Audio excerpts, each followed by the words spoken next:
actually getting paid to play was so surreal. I literally got my first paycheck from Rise, and I was like, wow, I finally made it. I took out my family to dinner, and I was like, yeah, hey mom, I'm finally getting paid now, like a Yeah. salary, not just like from random people just feeling bad for me. Yeah.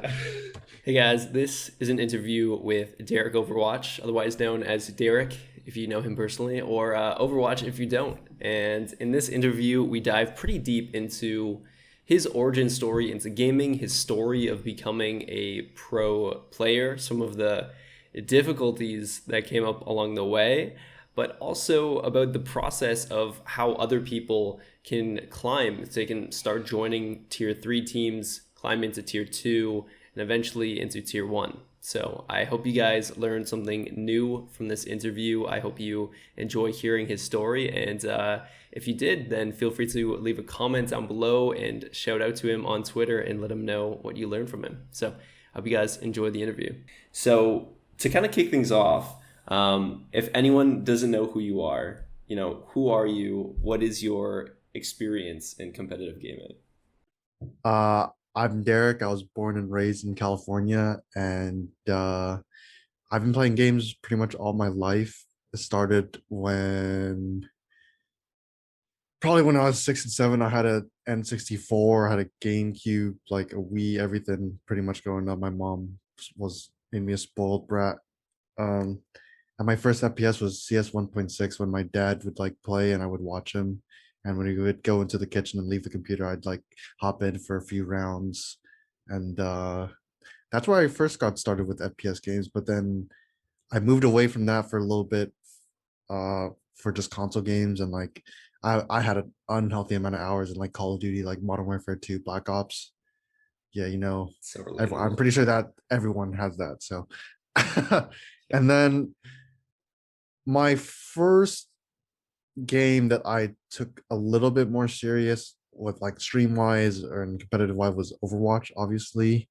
And with that, it was kind of weird because so I got the highest rank within like I'd say like a month or two, which was like top 500 or grandmaster. Um, but I didn't really take it seriously at the time. I was like, I mean, I know there was an esports scene, and I know there was like you can go pro, but I was like, I don't think I'm like good, but I'm not that good. And so it took me a year to finally realize I was like, if I could like get some like proper coaching and like play with a proper team, I could probably like make it far. But at that point, like all the Overwatch League teams were like already decided. Like, uh, I mean, people were grinding the game since like closed beta to that point. Like, I was just some random streamer. So it was, and esports is kind of rough in the sense that you need it. It is skill, but I feel like now that I've finally made it, a lot of it is connections and like kind of who you know. And not to say that you can't make it without connections, but it's a lot harder, and it's even harder if you like um burn bridges and like one toxic game with the streamer that like is knows everybody, and you're like you just wreck your name for the your entire career. So Yeah. No, so I want to dig a bit into each kind of like step of that process. So going back to like that origins of like you starting out as you grew up playing like stealing your dad's computer and trying to play some Counter Strike, and then eventually getting in some Call of Duty and Overwatch. When was the idea of like being a pro gamer like first in coming into your mind? Where did that start? um so when I started streaming Overwatch, people were always telling me like, why don't you try going pro? Like you put this much time into it. Like, why don't you just try? Because I play against pros in my rank games, and like, I mean, sometimes I go even with them, where like I end up actually like beating a lot of them. And obviously, rank doesn't correlate to like pro games, of course, but I did have like the mechanics to do it. And so I was like, why don't I give it a try? So I did join a few. My first team was with my good friend and like my like main duo partner Ace of Spades, and that was the Savages. And uh it was going pretty good, and like we were doing okay against like a bunch of like tier 3 teams, and we won a few like opens here and there. I think we won like the second open for, I don't even know what it's called, like open division, like season 2 or season, I don't remember what it was way too long ago. But yeah, um and then that kind of pushed me to start chasing it a little bit more. And what was like the motivation for you personally? Do you think it was like just because people said you can do it and then you thought might as well try, or I think it was other people telling me that I should try, and also I've always like loved games, so it's like, man, do I really want to like have a desk job, or should I just really go for it? Because I'm I'm I think I'm more happy to do this than work a desk job. So I gave it my all. When Valorant came out, I didn't hesitate. I just gave 200% as soon as I got the beta, and yeah, yeah, yeah, yeah. Awesome. But for a while you were both trying to become a pro and then also in school, right? that was for my first year of Overwatch, and yeah, that was really rough. Like I had like 12, 13 credits. I also had a day job. I worked at a tea shop, and and then I also streamed. Like I would get, so my schedule would be like 11 a.m. to like 5 p.m. would be school. 7 p.m. to midnight would be the tea shop, and then I would go home and stream for like 3 hours, so I wouldn't sleep until like 3 in the morning. Jesus Christ. I don't know how I did that. But you did it. Oh my God. Wow. Yeah. And then what other like so that would be like kind of like a hard point in your journey. What other like hard points or struggles do you felt like you had on kind of that rise up? Um, so when my stream started to kick off a little bit and I started actually making a little bit more than I was at the tea shop, I actually was like, okay, you know what?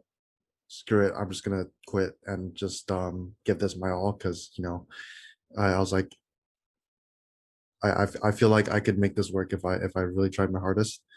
And me quitting actually gave me more hours to pursue it. So uh but here's the thing with streaming is like, you can be you can be like growing, and then out of nowhere it's just you plateau. And on that plateau, it was just really rough. Like I suddenly wasn't making as much as I normally do, and I was relying on like gifted subs or like donations to like keep going on. I was like really regretting quitting my job, and I was like, that was really looking back at it, I was like, wow, you are stupid. But it ended up working.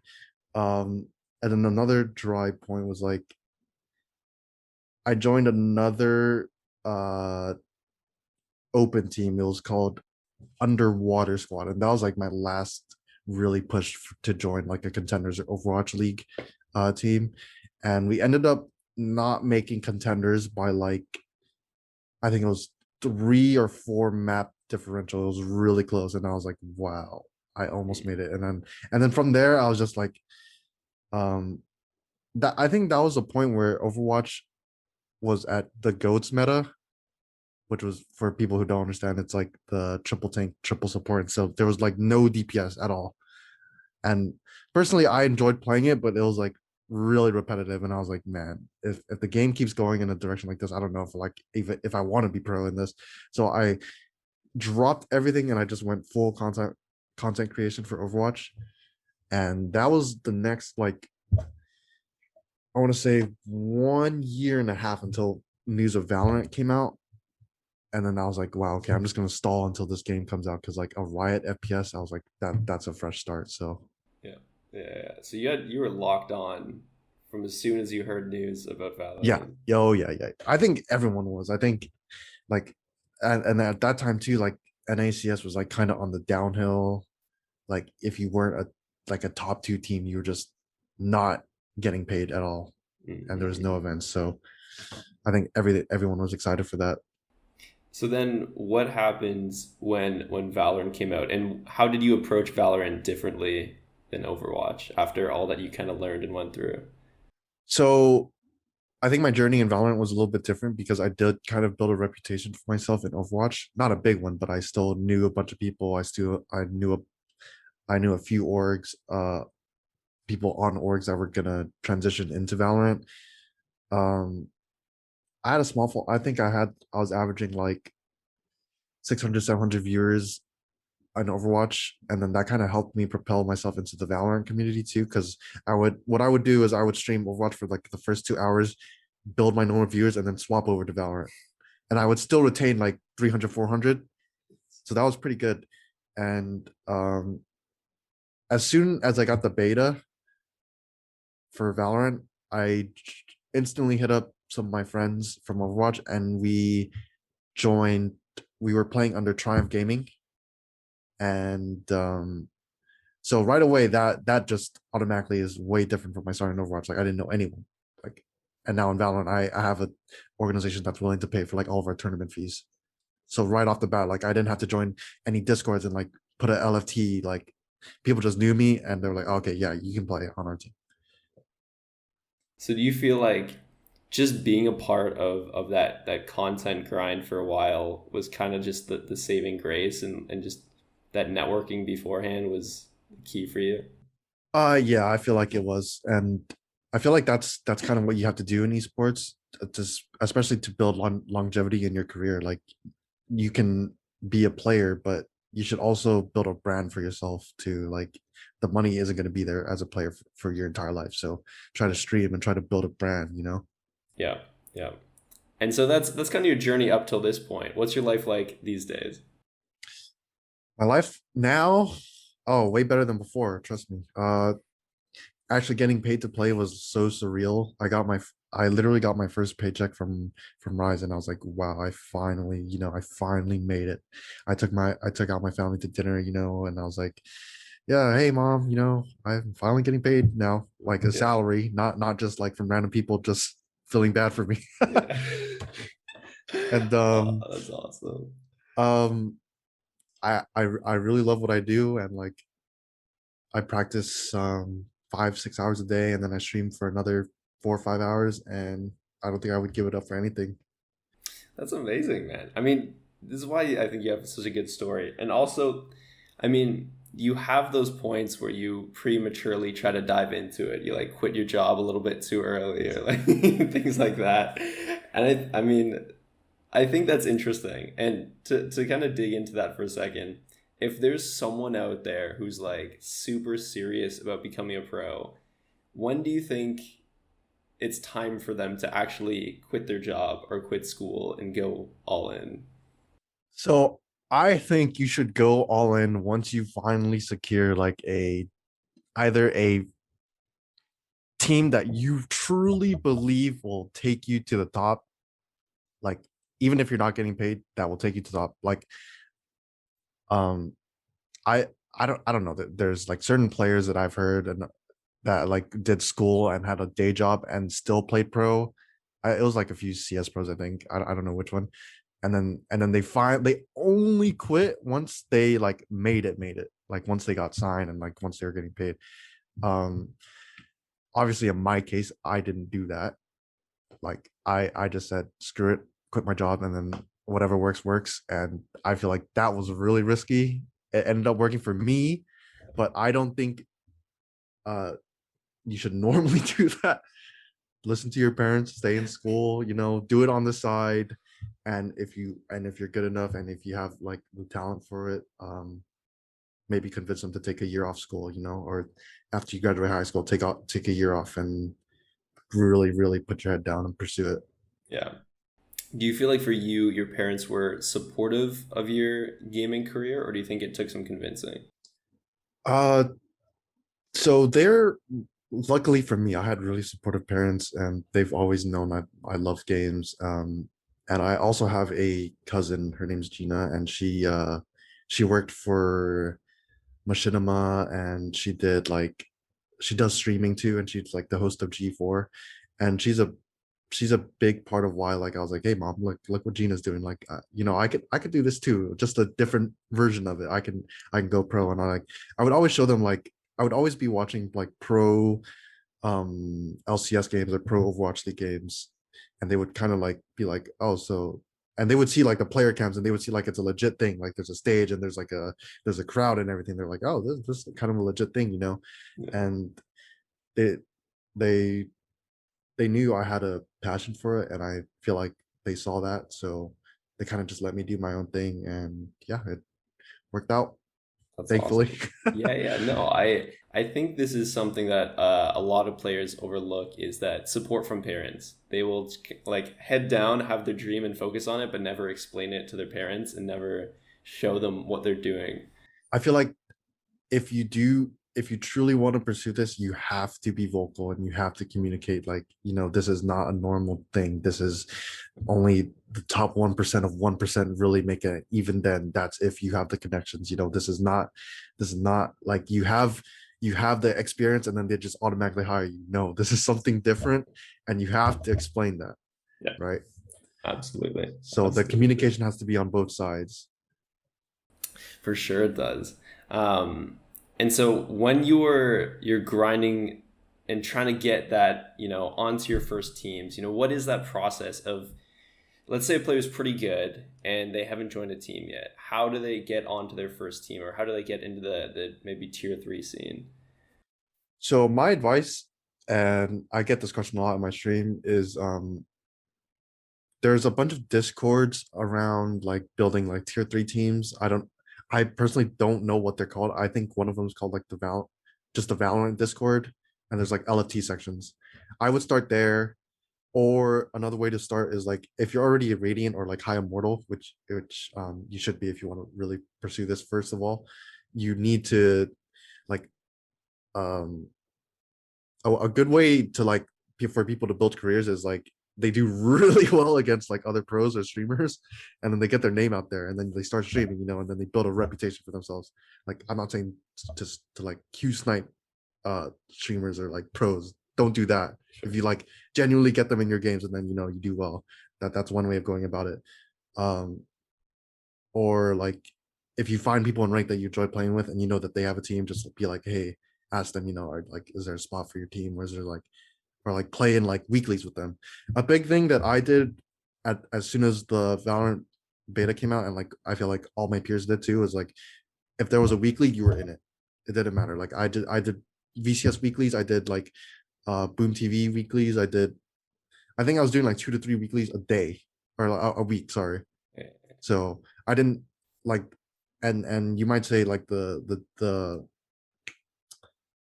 experience you get from those tournaments are negligible, but it's just putting your name out there. And like, let's say you go through the entire tournament dropping like 300 ACS throughout the entire thing.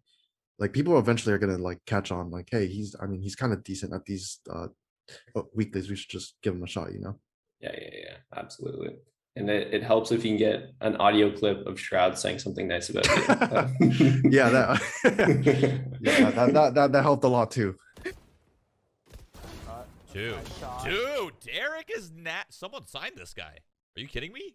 See, I mean, if you if you play against T1 and Shroud spectating. Exactly. And you've also talked a lot about, and this is something I believe a lot, is this idea of like actually playing to improve versus like autopiloting ranked. So what is that difference if players don't know? Okay, so autopiloting ranked is just basically you queue up, you just go about the game, you don't think about anything, you're just playing in the moment, right? And then you lose like 5-13, you're like, yeah, whatever. And you just queue up again, 6-13, and then queue up again, like you just keep losing. And then playing to actually improve is, okay, putting yourself in spots where like you can play off your team, you communicate your util. Like, even if no one else is doing it, just communicate, because it helps you become a better player. um Asking for like your teammates util, not just communicating your own util. And what else? I'd say watching your own gameplay back is another huge thing. Like, understanding why you died in this position, understanding why that spot wasn't a good spot to play, and understanding why maybe that you thought it was B but it wasn't. maybe they showed 2 and then you panicked and it was actually A, things like that. Like watching your own gameplay is actually a lot more beneficial than just autopiloting rank for 7 hours thinking that you're going to get better, Yeah. when really, I mean, 2 or 3 games, and let's say you get a really good one that you should watch back, just watch it back Yeah. and take a break. Yeah. When you're watching your own games, how much time would you put into, say, watching a single game? Do you put in like a lot of time breaking down like a lot of detail, or you just kind of watch it, learn quickly, and move on?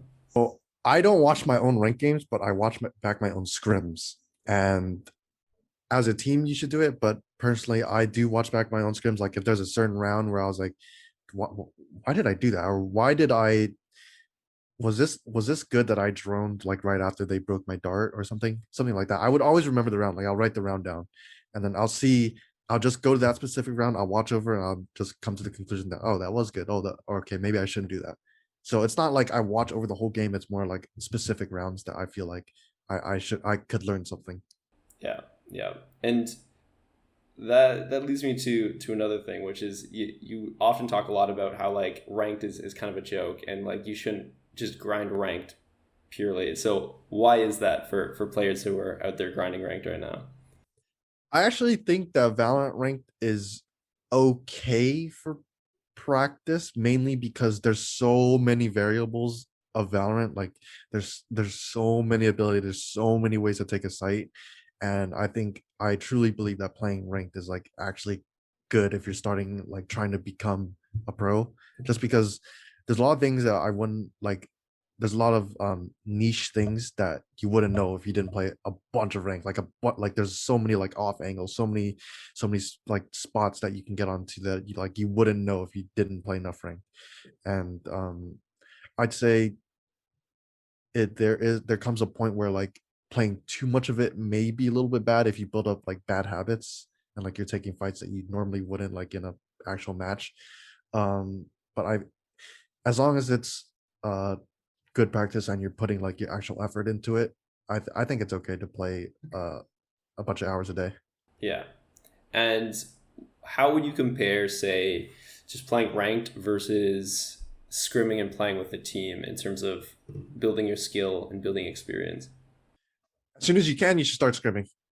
Valorant is a completely different game in a team setting than it is in ranked, and that's because obviously all 10 people are trying to win. You're not getting this like you're not getting like 3 people that no com, 3 people that are just like running it down on defense when you're supposed to be defending. They just keep pushing and pushing. In scrims, you got 5 people versus 5 people actually trying to win the game as a team. So as soon as you can, start scrimming, start building that experience and like actually playing off your team or playing for your team. Yeah, absolutely. When do you think it's a good time for players to start joining or looking for teams? Do you think it's too early if they're a lower rank but they just want to get that experience, or do you like should they wait? So I mean, if you're like plat, diamond, like low immortal, I wouldn't be afraid to still play weeklies. I think you should build a team around like people that you like playing with, or excuse me, or just yeah, just playing in like I said, weeklies. And 'cause you're not gonna get on a tier 2 team or tier 1 team off the bat if you're like plat, diamond, immortal. You got to work your way up. Everyone works their way up. Yeah. So you got to start from the bottom and like build that experience. Yeah. When they're working that way up, let's say they've been on like a tier 3 team for a while, what is that process of climbing that ladder and getting onto like a tier 2 team? So I think your name gets out there once you start consistently winning weeklies or consistently placing high in weeklies.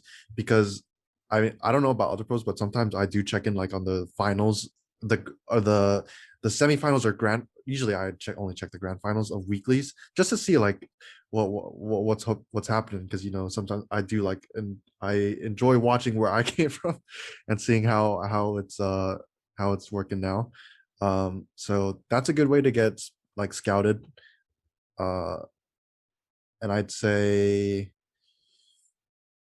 yeah, I'd pretty much say trying your best to win a bunch of weeklies and really putting out like trying to stream on the side too. Like if you people underestimate how important it is to build a personal brand. Like if you stream and if you do good in one game against like a top streamer, like you're automatically just like, man, who is this guy? Who is this guy? You know, like how's he just shitting on all of it? Can I curse? Yeah. Okay. Okay. How is this guy shitting on all of us? Who is this? You know, like even I say it, like if I die to some random guy that I've never seen before, I'm like, who is this guy? and, and then that I mean that's a good way to get noticed too. Yeah, yeah, absolutely. So the other thing too is I remember I think you had said this in like a Reddit thread that you claim you're like I got like hard stuck for like 4 years in Overwatch at like a tier 3 level. Why do you feel like that? What do you think it was that held you back at that point? Of I feel like I just didn't start off on the right foot. Like I didn't come into the game thinking like, man, I can go pro, and I didn't give it my all right at the start, like I did with Valorant. Also, I was a nobody. I had no socials. I had nothing when I started playing Overwatch. I had zero credibility. Like a bunch of like the Overwatch League pros came from like previous games like TF2, like professional CS. Like a lot of people transitioned into it and had a branding already. And I'm not saying they didn't deserve the spots. Obviously, they were good enough to take the spots. Um, but like I said, esports is like connection based, and that's really like you need to have the skill, and you also need to have like connections for it too. So I feel like that kind of held me back. And also, I feel like I didn't really give it my all when I could have. I just really there was certain Overwatch metas that I really enjoyed playing, and I was like, wow, I can play this for like 10, 12 hours a day. Like I can see myself like practicing for that long. And then when like goats was a thing, I was like, dude, how many grabs am I gonna have to shoot? How many like I'm so tired of just getting grav diva bomb 24/7. It was just really boring. Um I did not see myself like really enjoying this as like, and I was like, yeah, that's when I feel like I was like, I'm kind of done with this. Yeah, yeah, that makes sense. So I definitely like you said it a lot, and I deeply believe it as well, which is just the networking aspect of esports is so important. But for someone who's say at like a tier 3 level and they haven't really done much networking, what should they actively be doing in order to make connections or network or at least maximize their odds of meeting people? Um so like I said, in ranked games, don't be a dick, be a good teammate, you know, communicate, actively try to win, because your ranked experience does matter. There are a lot of people in the scene that are assholes in ranked, and people are like, man, that guy's an asshole in ranked, and you'd be surprised of how many trials just don't go through because no, I don't like that guy because he's an asshole in ranked. Like, and it might honestly, it might be a bad game. Who knows? Like, you could just have an off game, like you're tilted, you lost 10 games in a row. But I'm telling you that it really affects it. Like, it affects your chances. Um, Obviously that it doesn't go for everyone. Like people can just say, nah, I know him, he's just having a bad game. So that could happen too. Um, but also, um, there's this kid. I went to the NSG Fullerton land in January there, January, February. And there was this kid that came, and he was like, he after every game, he would ask me and like my teammates for advice. Like he would ask my IGL Kevin Poised. He was like, so how did you get started IGL? And like he was asking a bunch of questions. And he was asking me like, how did I start? And you know, like stuff like that, like actively pursuing like and asking questions to the to pros, you know. And I don't know about other pros, but I'm sure that they would be happily like give you the answers, you know, of how they came about to be. So don't be scared to ask for advice, you know. And I'd say, yeah. Mm-mm.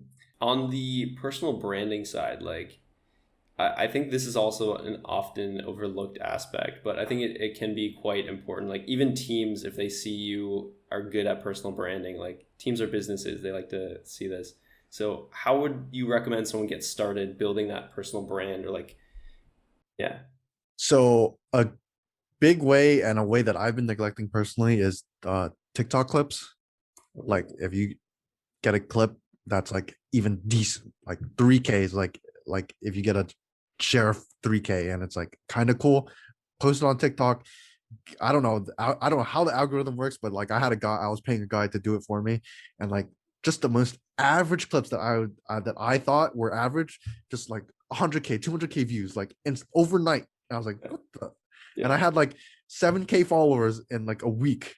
And I was like, how is this possible? Like, you can grow on TikTok so fast.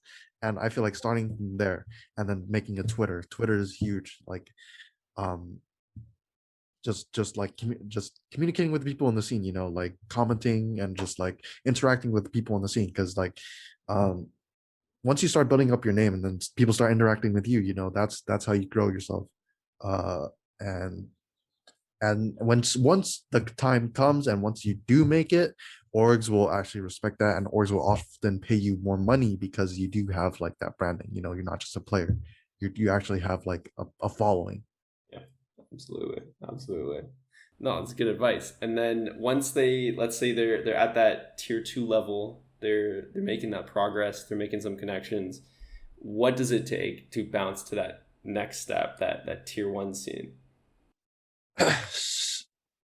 For me personally, when I was on Stars, the team that I played against T1 on, and I got the shot clip from, um, we were already consistently kind of winning a bunch of VC or weeklies VCSs, and I already kind of had my name out there as like a top Sova. I don't like saying that, but I was getting like scouted a little bit, and I feel like um getting my name out there since beta really helped. And once I did well against T1 and like I kind of cemented myself as like I can kind of compete at the top, uh I got hit up by Rise.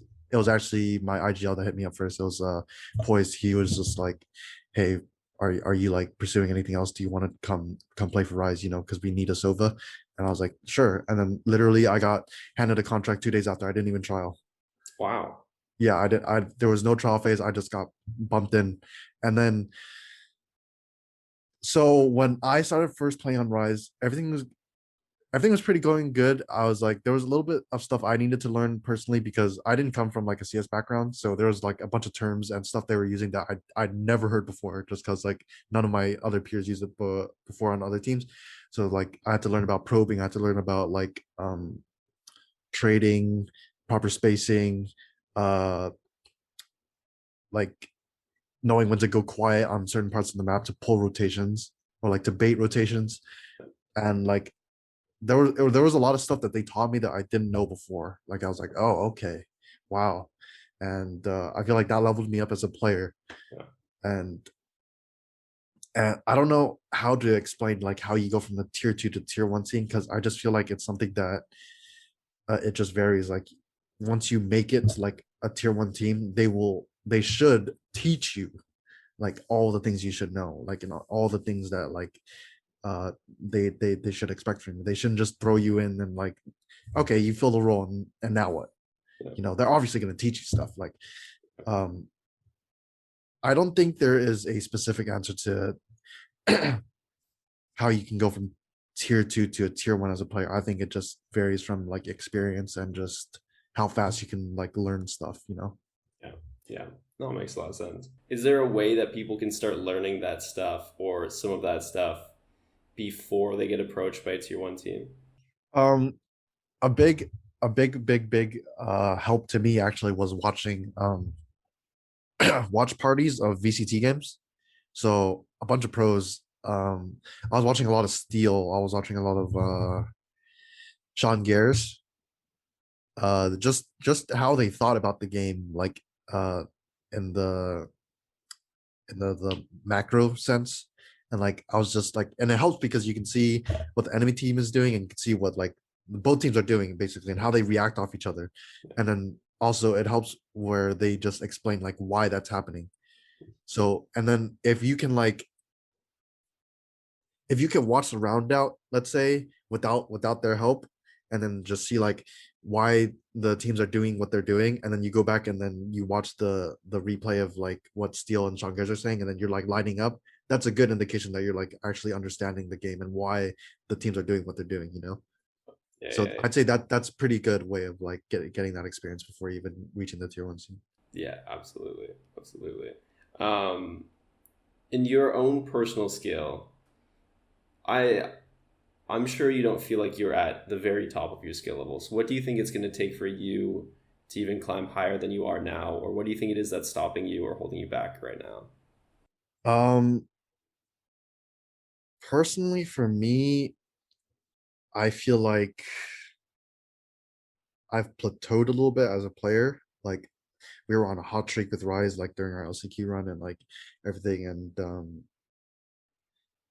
I just feel like genuinely I just need to watch my I just need to do more. I feel like, and I need to see like how all these other the meta is shifting constantly, and I just feel like maybe I haven't caught up, or maybe we have as a team haven't caught up really, and like we don't know understand how to play the meta. And it's it's it's a team thing, and it's also a personal thing. Like I should be like actively seeing like, wow, how's how's the guard like just skyrocketing? How is like how are V1 just skyrocketing after picking up Xander, and just like um yeah, I think I personally need to put my head down and do some more work Mm-hmm. off the server. And off the or like doing more work is just mostly studying or like watching games, right? Yeah, Yeah, and I will be doing that with these playoff games. good. I love to hear, man. Awesome. So, I mean, the reason I asked you that was just to see what it takes once you're already at tier one, because a lot of people feel like that's when they've like made it, but I don't feel like. I assume that you feel like you haven't like completely made it. You're still like pushing. Yeah, yeah, yeah. I Absolutely. don't I have not made it personally for myself. My goal is to like compete on an international stage. It's my first goal in Valorant was to compete on stage, and that was going to happen at LCQ. And I was really excited. I told like my parents, my family, and they're like all ready to watch. And then it got canceled. So, Yeah. but now yeah. So personally, for me, my goal is to compete on an international event, like, and hopefully win it. Yeah. But I yeah, I don't think I've hit that. I've obviously haven't hit that goal, and I am putting my head down and really actively trying to do whatever I can to do that. So Absolutely. I mean, yeah, schedule in that time to do your homework and hold each other accountable with your team, man. You guys can do it. mhm. So I'm also curious, just some final questions I had written down about like that switching between games. So I think this is something that happens a lot in esports, is seeing players go from one game to another. So what would be your advice if someone's making that transition? They're relatively good at one game and they have to switch to another. How do they make that transition easier? So there was a point where in early in Valorant's life where pretty much all the top teams were like just pro CS players, like it just a bunch of like CS pros that would just wanted to get into Riot's new game, obviously. A bunch of Overwatch pros, and I feel like now that's not as common. But if you were going to transition, just be open to criticism. A bunch of people have been playing this game for like 2 years or however long it's been out now, and obviously you were the top of one game, but that doesn't mean you'll be the top of this game automatically. So I'd say just be open to constructive criticism. Make sure you put the hours off the server too, um just to, like I said, watch your own game playback. Like there was a bunch of um there was a bunch of people that came over. I don't want to name names, but you can tell that they didn't play enough ranked or didn't play enough like off of practice, just because of like the way that they were like peeking stuff and like clearing angles. Because like there's if you played ranked, there's certain angles that that like people tend to play that you shouldn't play. And like um it's just if you put in the hours, you would know, like you would clear it no matter what. And there were some people that you could obviously see that didn't put in the hours. um so I'd say like come in with an open mind. Like you're not going to be as good as you were in the previous game, and just be ready to learn if you really want it. So And I guess kind of like a double question to wrap it up. One would be if you could kind of go back in time and do your esports career over again, what would you do differently? personally, it was a really big regret of mine not giving Overwatch my all when I first could have. So I think I would have given 200% the same way I did in Valorant. I would have probably started my socials faster. I would have started streaming faster. Um, and I would have like actually committed myself and tried to have made it pro when I enjoyed the meta, which was like dive, which was like Genji Tracer, Winston Diva, and like just actually like a fast paced Overwatch that I really loved. Um, I would probably go way heavier on my like Twitter clips, on my YouTube videos, because that was like a thing that I put off really, really long. And I was like, I mean, I only average like 200, 300 views. Like, why would I put up a YouTube video? Like, no one's gonna watch it. But I mean, you have to start somewhere. So just start somewhere, and eventually you'll see that as you grow, so do the socials, obviously. So uh yeah, I just do everything that I did in Valorant in Overwatch. And Yeah. then in Overwatch to Valorant, that would just carry over exponentially. So And if there's, let's say there's someone like relatively young out there who's, they see that they're skilled at games, they have that passion, they have that desire to become a pro player, but they're also pretty early in their gaming career or potential pursuit of it. What advice would you give to them? so you're like saying if like they're still in school and like they have Yeah. like other things. Yeah. So there's a bunch of like young pros that actually do the same, have gone over that, like who am I thinking of? Oh my god. Like Zekin. Zekin was really young when he got picked up and he still had school. Uh and personally I don't have personal advice for that, but try to balance, like have balance. Like you actually need to like do good in school. Like don't I'm not saying just be like an A plus, like 4.0. Like I was never a good student. I was really lazy. I was like a 3.0 GPA or something. And I did the bare minimum to like make my parents happy so that they wouldn't like just like take away all my stuff. Yeah. And um have balance, and actually try to do good at school, and then and try to communicate with your parents like, hey, this is something I want to do on the side, like if I finish like my schoolwork I and I'm and I have good grades, like don't be surprised if I'm staying up till 2 in the morning playing Valorant, and Yeah. like don't be surprised if like my Saturdays and Sundays are dedicated to weeklies and I'm not gonna be there at the family gathering. So just have that communication and like and balance is important. Like make sure you also like take breaks. Like a big thing that I see a bunch of these guys do is like they just do not take breaks. They don't like go out and hang out and like just step away from the computer sometimes, because sometimes you will burn out if you don't. You're Yeah. playing this game for 12, 13 hours a day. You're gonna burn out. And yeah, go outside, like go touch some grass for a little bit and come I was waiting for you to say that. back. Actually, thankfully I have this guy, so that's why I Yeah, you touch got a grass myself. Shibu. Yeah. Oh, that's adorable. Thank you. Awesome. Well, man, thank you for taking some time out and of your morning and No, I chatting appreciate with this whole me. thing. Yeah.